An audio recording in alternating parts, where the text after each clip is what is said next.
إن الحمد لله نحمده ونستعينه ونستغفره ونؤمن به ونتوكل عليه ونعوذ بالله من شرور أنفسنا ومن سيئات أعمالنا من يهده الله فلا مضل له ومن يضلله فلا هادي له وأشهد أن لا إله إلا الله وحده لا شريك له وأشهد أن سيدنا ونبينا محمدا عبده ورسوله أعوذ بالله من الشيطان الرجيم بسم الله الرحمن الرحيم يا أيها الناس اتقوا ربكم الذي خلقكم من نفس واحدة وخلق منها زوجها وبث منهما رجالا كثيرا ونساء واتقوا الله الذي تساءلون به والأرحام إن الله كان عليكم رقيبا يا أيها الذين آمنوا اتقوا الله حق تقاته ولا تموتن إلا وأنتم مسلمون يا أيها الذين آمنوا اتقوا الله وقولوا قولا سديدا يصلح لكم أعمالكم ويغفر لكم ذنوبكم ومن يطع الله ورسوله فقد فاز فوزا عظيما أما بعد فإن خير الحديث كتاب الله وخير الهدي هدي محمد صلى الله عليه وسلم وشر الأمور محدثاتها وكل محدثة بدعة وكل بدعة ضلالة وكل ضلالة في النار قال الله تبارك وتعالى بسم الله الرحمن الرحيم ولقد خلقنا الإنسان ونعلم ما توسوس به نفسه ونحن أقرب إليه من حبل الوريد إذ يتلقى المتلقيان عن اليمين وعن الشمال قعيد ما يلفظ من قول إلا لديه رقيب عتيد وجاءت سكرة الموت بالحق ذلك ما كنت منه تحيد ونفخ في الصور ذلك يوم الوعيد وجاءت كل نفس معها سائق وشهيد لقد كنت في غفلة من هذا فكشفنا عنك غطاءك فبصرك اليوم حديد وقال قرينه هذا ما لدي عتيد ألقيا في جهنم كل كفار عنيد وقال تعالى ولقد آتيناك سبعا من المثاني والقرآن العظيم معزز و محترم حاضرین جمعہ دینی کی بھائیوں بزرگوں اور اس خطبہ جمعہ میں شریک میری ماں اور بہنوں، ہم سب ابھی رمضان مبارک اور عید سے فارغ ہوئے ہیں۔ رمضان کے مبارک مہینے میں ہم سب اہل ایمان نے عبادت کے تئیں جو محنتیں کی، کوششیں کی، تگودو کیا، عبادات کے لیے اپنے اوقات کو فارغ کیا، دراصل یہ سال بھر کے لیے ایک عادت بنانے کی طرح تھا۔ ایسے ہی صوم و صلاۃ، خیر و نیکی و بھلائی مسجدوں کی طرف آمد و رفت، گناہوں سے فراق اور دوری کا راستہ ہم سب سال بھر اختیار کیے رہے ہیں۔ اللہ تعالیٰ ہم سب کو توفیق عطا فرمائے اور تمام اہل ایمان کو توفیق عطا فرمائے کہ اسی خلوص و للہیت کے ساتھ سال بھر اللہ کی عبادت و ریاضت میں مشغول رہیں۔ بھائیوں، قرآن کریم کی ایک آیت اور بہت مختصر آیت ہے جس سے ہماری زندگی کی شروعات ہے۔ ہم سب اپنے کاموں کا آغاز، چاہے وہ کام دنیاوی ہو، چاہے وہ کام دینی ہو، چاہے وہ کام اکل و شرب یعنی کھانے اور پینے کا ہو، حدیث شریف کے بموجب اپنے کام کا آغاز اسی قرآن کریم کی ایک آیت بسم اللہ الرحمن الرحیم سے کرتے ہیں۔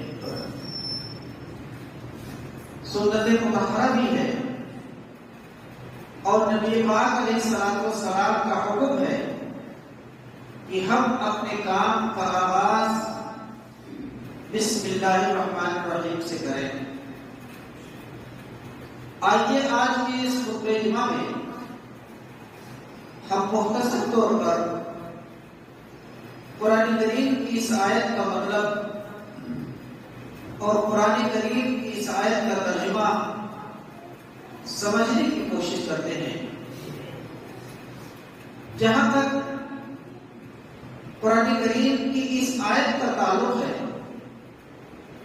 یہ ہم سب کو ممکن ہے کہ معلوم ہو، قرآن کریم کی 114 سورتوں میں 113 سورتوں کا آغاز بسم اللہ الرحمن الرحیم سے ہے۔ صرف سورۃ توبہ ایک ایسی سورت ہے جس کے آغاز اور جس کی شروعات میں بسم اللہ الرحمن الرحیم نہیں ہے۔ کیوں نہیں ہے؟ اس کا بھی ایک معنی و مطلب ہے۔ اسی طرح سے قرآن کریم کی صرف ایک سورت ہے، سورۃ النمل، جس کے درمیان میں بسم اللہ الرحمن الرحیم ہے۔ بقیہ اور کوئی سورت ایسی نہیں ہے جس کے درمیان میں بسم اللہ الرحمن الرحیم ہو۔ سورۃ النمل ہے جس کے درمیان میں بسم اللہ الرحمن الرحیم موجود ہے۔ وہ کیسے موجود ہے؟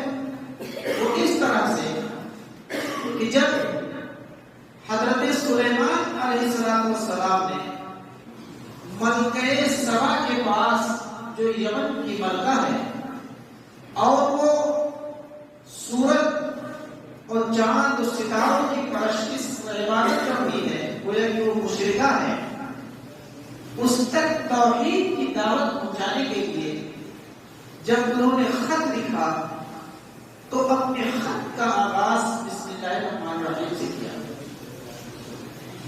اچھا یہ نہیں بلکہ اس کا اقرار ملکہ سبا نے خود کیا قرآن کریم کی زبان میں کہ جب وہ خط آ گیا تو ملکہ سبا نے اپنے درباریوں، اپنے معزز درباریوں کو بلایا اور ان سے مشورہ کیا، ان سے رائے لی کہ کیا ہوگا۔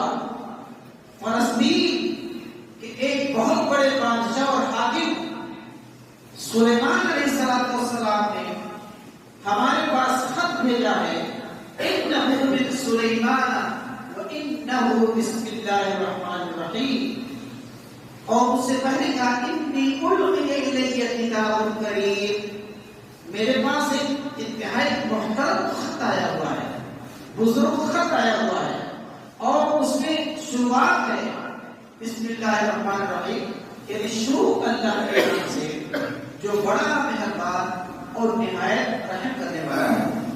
حضرت سلیمان کا عہد و زمانہ، بلقیس ملکہ سبا کا عہد و زمانہ، آپ ذرا غور کیجیے، نبی پاک والسلام کے عہد اور زمانے سے کئی صدیوں پہلے کا معاملہ ہے، کئی صدیوں پہلے کا معاملہ ہے۔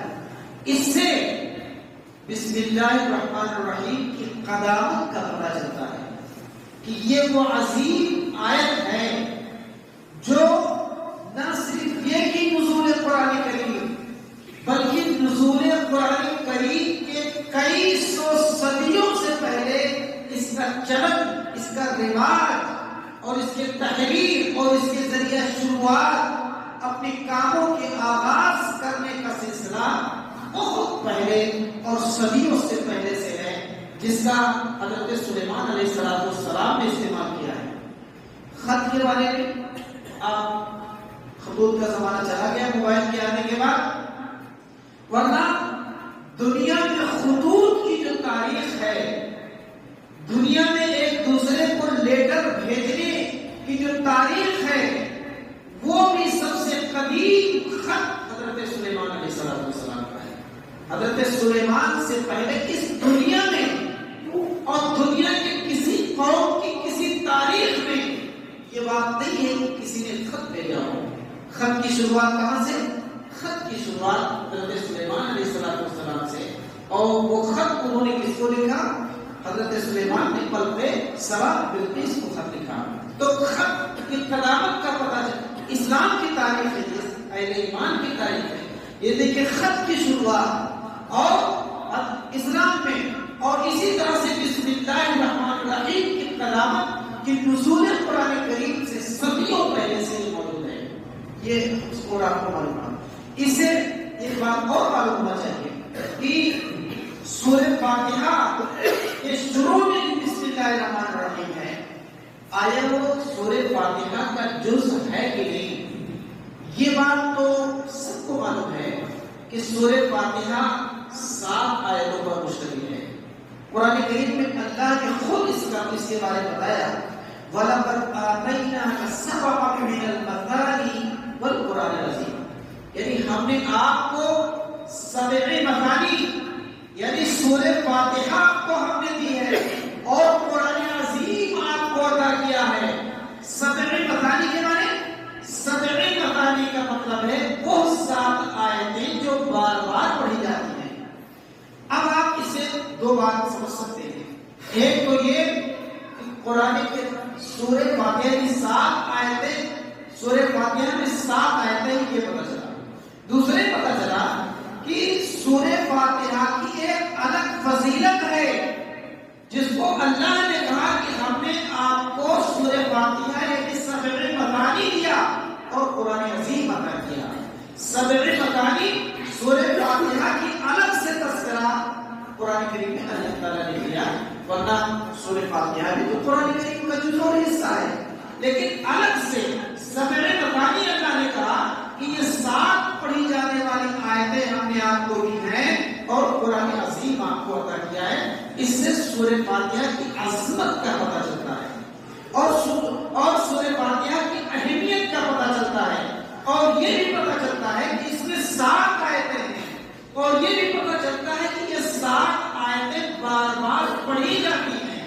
7 مثانی کا مطلب 7 آیتیں جو بار بار پڑھی جاتی ہیں۔ اس لیے دیکھیں نماز میں سورہ فاتحہ کسی بھی سورت کے شروع کرنے سے پہلے پڑھی جاتی ہے، اس کے بغیر کسی کی نماز نہیں ہے، نہ تو منفرد کی، نہ تو امام کی، نہ تو مقتدی کی، نہ تو منفرد کی، کسی کی نماز اس کے پڑھے بغیر نہیں ہے، چاہے وہ جماعت سے پڑھتا ہو، چاہے وہ امام ہو، چاہے وہ مقتدی ہو، چاہے وہ منفرد یعنی اپنے اکیلے پڑھتا ہو۔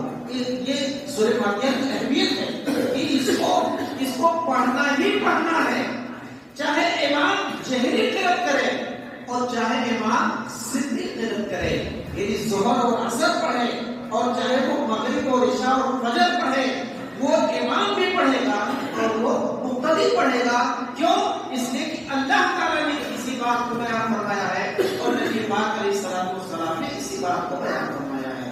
معلوم یہ ہوا کہ سورہ فاتحہ قرآن کریم کا جز اور حصہ ہونے کے باوجود اپنی الگ سے اہمیت اور فضیلت رکھتا ہے، اور بار بار اس کی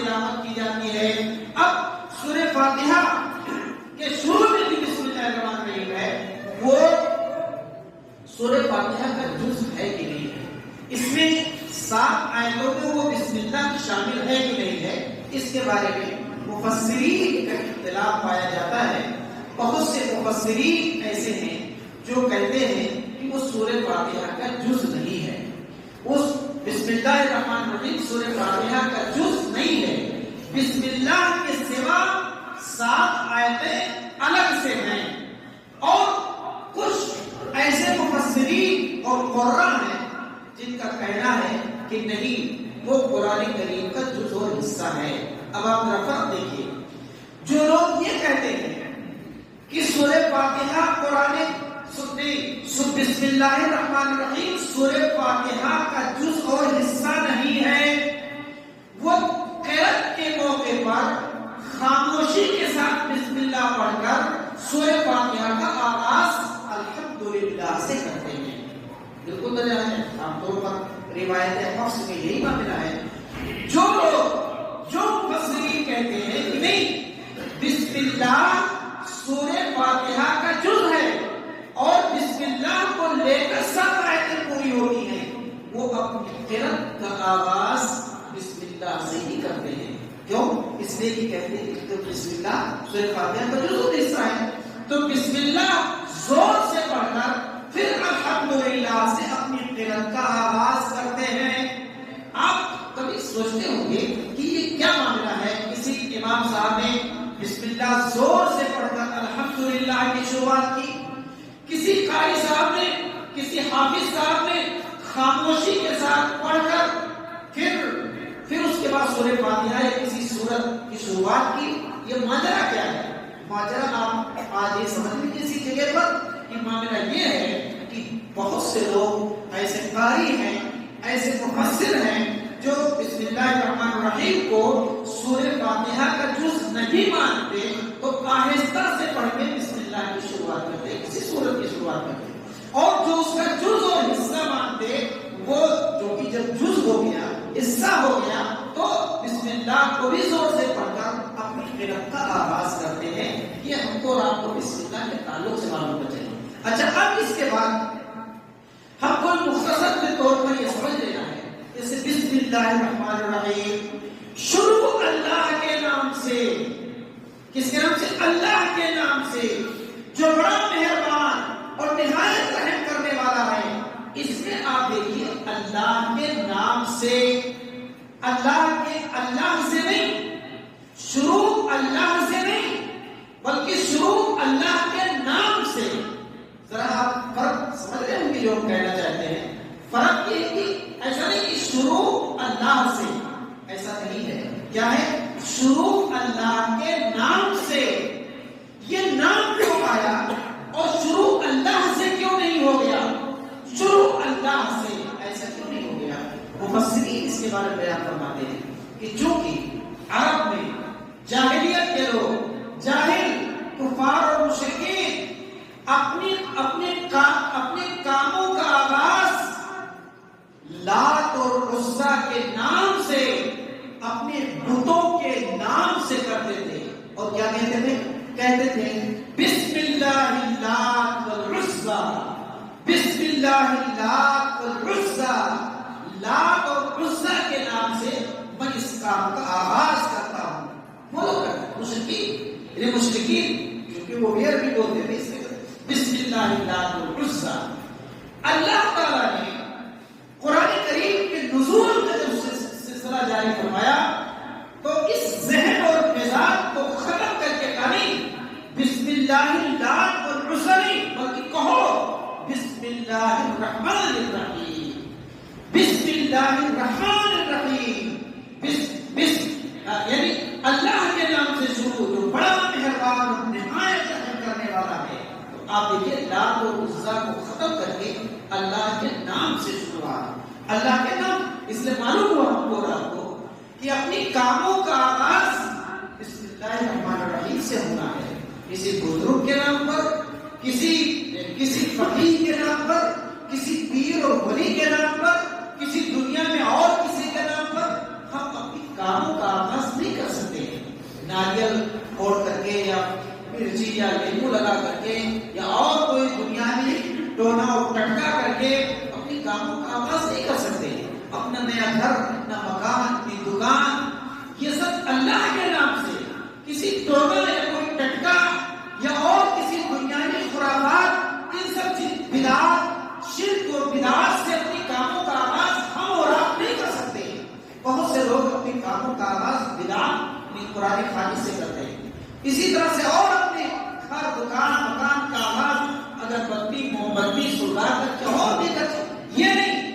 آپ موحد ہیں، قرآن کریم نے آپ کو مزاج دیا کہ آپ اپنے کام کا آغاز اپنے گھر مکان میں جائے بسم اللہ کر کے رہیے، نیا دکان بسم اللہ کر کے شروعات کیجیے اس اللہ کے نام سے جس نے حلال روزی کمانے کا ہم کو حکم دیا ہے۔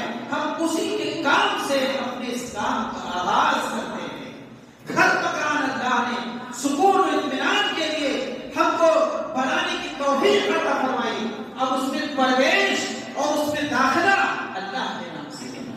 وہ غیروں میں چلتا ہے گرہ پرویش کے لیے الگ الگ پوجا پاٹ اور فلاں دما، یہ ہم مسلمانوں میں اسے ٹونا ٹٹکا کا کہاں معاملہ ہے؟ یہاں تو سارے کاموں کا آغاز بسم اللہ سے ہے، ہر کام کا آغاز بسم اللہ سے ہے۔ آپ اسی ایمان اور عقیدے کے ساتھ اس نے اللہ تعالیٰ نے کفر و شرک کا کو کاٹ کر کے رکھ دیا کہ لات اور عزا اور ہبل اور فلاں یہ نہیں، بسم اللہ سے اپنے کام کا آغاز ہونا چاہیے، اس لیے کہ وہ بڑا رحمان اور رحیم ہے۔ اس کے ساتھ ایک بات اور سمجھ لیجیے، اللہ لفظ اللہ ہے، بسم اللہ کیا ہے؟ اللہ کا نام ہے، پھر اس کا رحمان اور رحیم، اللہ کا ذاتی نام لفظ اللہ، اس نام کو اللہ تعالیٰ نے خود اپنے لیے پسند کیا ہے۔ آپ اپنے بچوں کا نام رکھتے ہیں، آپ کا نام آپ کی والدین نے رکھا ہوگا، دنیا میں اور چیزوں کا نام سب انسان رکھتے ہیں، اللہ کا نام اللہ کسی اور نے نہیں، اللہ رب العزت نے اپنے لیے لفظ الہ یعنی لفظ اللہ کا انتخاب خود فرمایا ہے۔ یہ اللہ کا ذاتی نام ہے، اس کا منتخب کرنا ہے، اس کا پسندیدہ نام ہے، اور رحمان الرحیم اللہ کا صفاتی نام ہے۔ یعنی ذاتی نام اللہ مانے کیا؟ وہ ذات، وہ شہنشاہ حقیقی، وہ مالک حقیقی جس کے نام سے لرزہ پرندام ہے اس کائنات کی ساری شے، یہاں پہاڑ، یہاں کی دریا، یہاں کا سمندر، یہاں کی کل کائنات جس کے نام سے لرزہ ہے، جس کے نام سے خوف زدہ ہے، جس کے نام سے دہشت میں ہے، وہ ہے لفظ اللہ۔ قرآن کریم میں اللہ نے فرمایا کہ اگر ہم اس کو یعنی اللہ کے نام سے پہاڑ پر اتار دے دے تو پہاڑ ایسا ایسا ہو جائے۔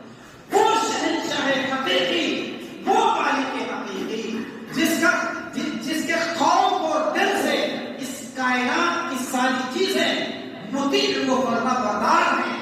کیا ملائکہ، کیا فرشتے، کیا جن، کیا وحوش و طیور، جس کام کو اللہ نے لگا دیا ہے، کیا سورج اور چاند جو رواں دواں ہے، وہ لفظ اللہ سے رواں دواں، وہی اللہ رب العالمین۔ آپ دیکھتے ہیں کہ خوف اس لیے معلوم کیا ہوا، اللہ رب العالمین نے اس بسم اللہ میں کہا یہ اللہ رب العالمین کے نام سے شروع، جو اس کائنات کا مالک حقیقی ہے، جس کے خوف اور ڈر سے یہ کائنات لرزہ برندان ہے۔ لیکن ایسا نہیں ہے کہ وہ صرف خوف چاہتا ہے، وہ ڈر چاہتا ہے، بلکہ رحمان اور رحیم بھی ہے، یعنی رحم کرنے والا ہے اور مہربان ہے، مشفق اور مہربان ہے۔ ایسا کیوں؟ ایسا اس لیے اگر صرف بندوں کے اوپر ڈر کا پریشر و خوف ہوگا تو بندہ باقی بھی ہو سکتا ہے، کتنا کب تک ڈرے گا، کب تک خوف کرے گا؟ ایسے ہی جیسے آپ کا بچہ بہت دہشت میں اس کو رکھیے، بہت خوف میں اس کو رکھیے، بہت زیادہ خطرناک ہمیشہ اس کو رکھیے، کسی نہ کسی دن وہ باقی ہو جائے گا، آپ کے ہاتھ سے وہ نکل جائے گا۔ آپ بھی اپنے بچپنے میں یہ چاہتے ہوں گے والدین کا خوف تو رہے لیکن ان کی شفقت بھی ملے، ان کی رحمت بھی ملے، ان کا پیار بھی ملے اور ان کا دلال بھی ملے. معاملہ اس کائنات کا ایسے ہے کہ خوف برقرار رہنے سے وہ بندہ باغی ہو جائے گا جب وہ طاقت اس کو حاصل ہوگی، جب پاور اس کو حاصل ہوگا، جب اس کے اندر توانائی. اللہ رب العالمین بھی صرف بندوں پر خوف نہیں پیدا کرنا چاہتا بلکہ وہ یہ فرماتا ہے کہ اللہ رحمان و رحیم بھی ہے، یعنی رحم کرنے والا بھی ہے، مہربان بھی ہے اور رحم کرنے والا بھی ہے. تو اب آپ دیکھیے کہ اللہ رب العالمین نے تینوں ناموں سے اپنے اس ایک آیت کی شروعات فرمائی، یعنی اللہ اور رحمان و رحیم، یعنی رحمان و رحیم ہے. اس کے ساتھ ساتھ ہم اور آپ اس بسم اللہ سے وہ سمجھ لیجیے، جیسے بسم اللہ کا ترجمہ کرتے ہیں. کیا ترجمہ کرتے ہیں؟ شروع اللہ کے نام سے، میں شروع کرتا ہوں اللہ کے نام سے. میں کہاں سے آیا؟ مفسرین بیان فرماتے ہیں کہ وہ لفظ ابدؤ محذوف ہے، یعنی میں شروع کرتا ہوں اللہ کے نام سے جو بڑا مہربان اور نہایت رحم کرنے والا ہے. آپ رحمان و رحیم میں فرق دیکھ لیجیے، اس کے بعد وہ تین باتیں. اور رحمان و رحیم، رحمان و رحیم کا معنی کیا ہوا؟ رحمان کا مطلب بڑا مہربان، رحیم کا مطلب نہایت رحم کرنے والا.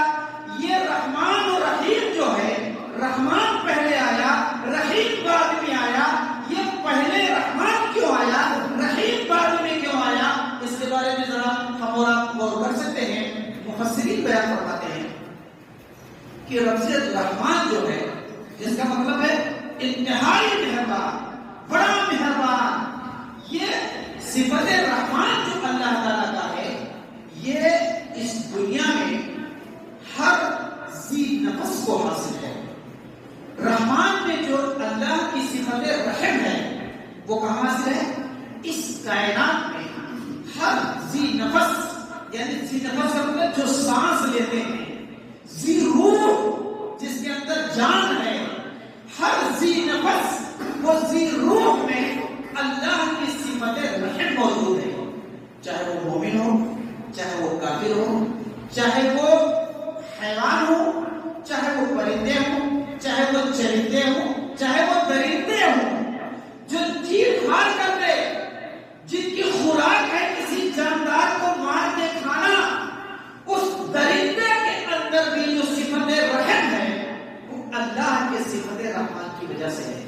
آپ دیکھتے ہیں کہ ایسا نہیں کہ صرف آپ اپنے بچوں سے پیار کرتے ہیں. وہ ایک ننھا پرندہ جو نازک ہے، جو کمزور ہے، وہ آخری حد تک اپنے بچوں کو اپنے دشمنوں سے بچانے کی کوشش کرتا ہے. وہ ایک جانور ہے جو پیدائش کے بعد اپنے بچوں کو کس قدر جانتا ہے، کس قدر اس کو اپنے سے قریب رکھتا ہے. اللہ نے اس کے اندر جو سونگھنے کی صلاحیت عطا فرمائی، ہزاروں اسی طرح کے بچوں کے درمیان سے اپنے بچوں کو بچا دیتا ہے. ایسے بالکل سیم بچے اسی طرح سے وہ اللہ نے اس کو قوت شاملہ عطا فرمایا اور اسی بچے کو اپنے دھن سے، اپنے دودھ سے وہ جانور خرید کرے گا، ورنہ کسی دوسرے بچے کو وہ مان کے بتا دے. وہ صفت رحم جو ایک جانور میں پیدا، وہ صفت رحم جو ایک پرندے میں پیدا، وہ صفت رحم جو ایک درندے میں پیدا، وہ صفت رحم جو ایک ماں اور باپ میں پیدا، یہ صفت رحم جو قلب میں اللہ نے ڈالا ہے، مفسرین بیان فرماتے ہیں کہ وہ اللہ کے صفت رحمان کی وجہ سے ہے. آپ دیکھتے ہیں کہ اللہ کی صفت رحمان ایسا پڑھ کر کے صرف گزر جاتے ہیں، لیکن غور کیجیے کہ اللہ وہ رحمان ہے جس کی صفت رحم ہر ذی نفس و ہر ذی روح میں موجود ہے. وہ کافر و مشرک ہو، وہ انسان و حیوانات ہو، سب کے اندر وہ چیز موجود ہے. اسی وجہ سے اللہ کے صفت رحمان کی وجہ سے یہ دنیا میں کس کو موجود ہے؟ ہر ذی نفس کو. اور صفت رحیم جو بعد میں ہے، اور بعد میں اسی لیے ہے کہ آخرت دنیا کے بعد ہے. رحیم بعد میں کیوں ہے؟ اس لیے بعد میں ہے کہ عالم آخرت اس عالم دنیا کے بعد ہے. اللہ کا صفت رحمان میں جو رحم ہے وہ اس دنیا میں ہے. رحیم میں جو اللہ کی صفت رحم ہے وہ آخرت میں صرف مومنوں کے لیے. اللہ آخرت میں کافروں پر رحم نہیں کرنے والا ہے، اور کافروں کے ساتھ، مشرکوں کے ساتھ، بدعتوں کے ساتھ کوئی اچھا برتاؤ کرنے والا نہیں ہے۔ اس لیے اللہ نے جو رحیم میں صفت رحم ہے اس کو اسٹور کر رکھا ہے آخرت میں اہل ایمان کے لیے۔ وہ مشفق و مہربان ہے آخرت میں اہل ایمان کے لیے۔ اس لیے ترجمہ کیجئے، کیسے ترجمہ کریں گے؟ شروع اللہ کے نام سے جو دنیا میں ہر ذی نفس پر مہربان ہے اور آخرت میں صرف مومنوں کے لیے مہربان ہے۔ آخرت میں صرف مومنوں کے لیے مہربان ہے۔ یہ رحیم کس کے لیے ہے؟ آخرت میں صرف مومنوں کے لیے، اس لیے رحیم بعد میں آیا ہوا۔ آپ کہتے ہیں بڑی معنی خیز قرآن کریم کی آیت ہے، کسی مولانا کلام آزاد رحمہ اللہ نے ان کی جو تفسیر ہے، تفسیر ترجمان القرآن، اس میں انہوں نے بیان فرمایا کہ پورے قرآن کریم کا نچوڑ سورہ فاتحہ میں ہے۔ سورہ فاتحہ کا نچوڑ بسم اللہ الرحمن الرحیم ہے۔ پورے بسم اللہ کا نچوڑ لفظ با میں ہے، اور پورے قرآن کریم کا نچوڑ با میں ہے، اور اس با کا نچوڑ اس کے ایک نقطے میں ہے۔ کیا پتا چلا؟ پورے قرآن کریم کا نچوڑ اس با کے ایک نقطے میں ہے جو با کے نیچے موجود ہے۔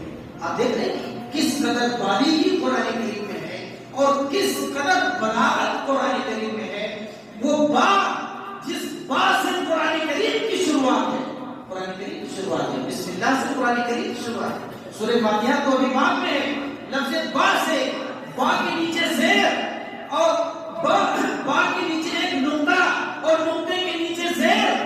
آپ نقطہ ایک نقطے سے قرآن کریم کی شروعات ہے، وہ ایک نقطہ قرآن کریم کی وحدانیت پر دلالت کرتا ہے کہ اس ایک نقطے کے ساتھ کوئی دوسرا نہیں ہے۔ اگر ایک نقطہ اور لاؤ گے وہ یا ہو کر کے اس کا معنی بدل دے گا۔ اگر اس ایک اللہ کے ساتھ کسی مخلوق کو ملاتے ہوئے سب کچھ ختم ہو گیا، شرک کر بیٹھے آپ۔ یعنی با کے ساتھ نقطہ ملانے سے وہ یا ہو گیا، اللہ ایک اللہ کے ساتھ کسی اور کو ملا دینے سے کیا مطلب ہو جائے گا؟ مطلب یہ ہو جائے گا کہ آپ شرک میں مبتلا ہو گئے، توحید سے خارج ہو گئے۔ مفسرین نے بیان فرمایا کہ اس ایک نقطے، یعنی با کا نقطہ، نقطے کے نیچے زیر، زیر کا مطلب یہ ہے کہ آپ اللہ کے لیے زیر کا مطلب، لفظ زیر آپ سمجھتے ہیں، زبر سمجھتے ہیں، زیر کا مطلب پست، زیر کا مطلب خشوع و خضوع، زیر کا مطلب گرا ہوا، زیر کا مطلب نیچے، اور زبر کا مطلب ہوتا ہے زیر کر لیا، یعنی اس کو پٹک دیا۔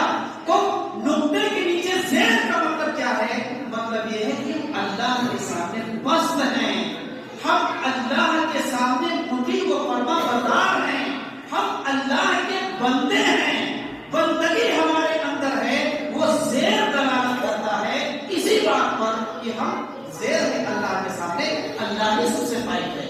اس کے ساتھ بھائیو، ہم کو رات کو اگر غور کرنا ہو تو غور یہ کر سکتے ہیں کہ الف سے شروعات نہیں ہے، بے سے شروعات، بے کے نیچے ایک نقطے سے شروعات، اور نقطے کے نیچے زیر سے شروعات، الف سے کیوں نہیں؟ حالانکہ حروف مقطعات جو ہیں، یعنی تہجی جو ہے، اپنے بچوں کو آپ پڑھتے ہیں الف، با کا نمبر دوسرے نمبر پر، لیکن الف سے شروعات نہیں۔ کیوں؟ اس لیے کہ وہ الف کھڑا ہے۔ کیوں کھڑا ہے؟ اس کے اندر تکبر ہے، اس کے اندر غرور ہے، اس کے اندر اطاعت کو فرما برداری نہیں ہے، بے کے اندر اطاعت کو فرما برداری ہے۔ اس لیے قرآن کریم کی شروعات لفظ با سے ہے۔